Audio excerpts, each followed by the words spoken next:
అదేవిధంగా మిత్రా ఫౌండేషన్ గత 2-3 సంవత్సరాల నుండి ఎన్నో ఐక్య వేదిక కార్యకర్తలు నగరం లోపల ధ్వజ అలంకరణ చేయడం జరుగుతున్నది. వారికి కూడా ఉత్సవ కమిటీ పక్షాన మనస్ఫూర్తిగా కృతజ్ఞతలు చేసుకుంటూ ముందు ఇదే విధమైనటువంటి శోభని అలంకరించవలసిన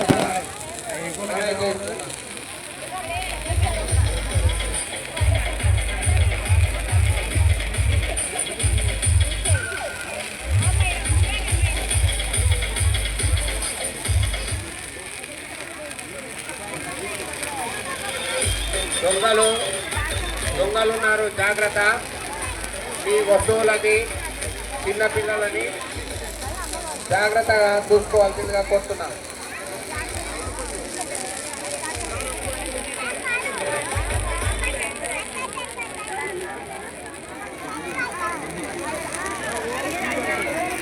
ఉత్సవాలకు ఇచ్చేస్తున్న హిందూ బంధువులందరికీ స్వాగతం, సుస్వాగతం. కల్వకుర్తి పట్టణం సాంస్కృతిక సంపదతో ఆధ్యాత్మిక శక్తితో ప్రసిద్ధి చెందింది. ఆ సాంప్రదాయం ఐక్యత ప్రతి ఇంటిని, ప్రతి హృదయాన్ని ఆలయంలా మార్చింది.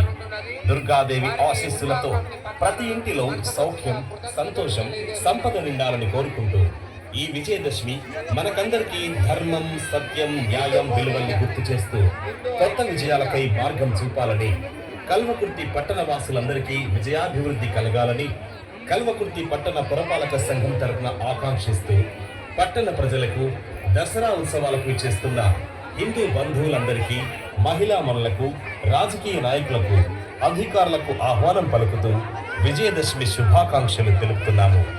దసరా ఉత్సవాన్ని విజయవంతం చేయవలసిందిగా కోరుతున్నాము. ఇట్లు కల్వకుర్తి దసరా ఉత్సవ కమిటీ. కల్వకుర్తి పట్టణ ప్రజలకు మీ టీవీ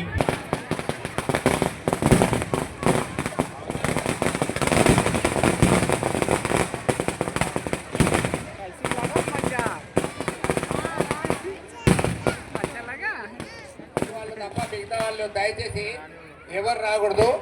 అదేవిధంగా ఇప్పుడు మన ఈ కార్యక్రమానికి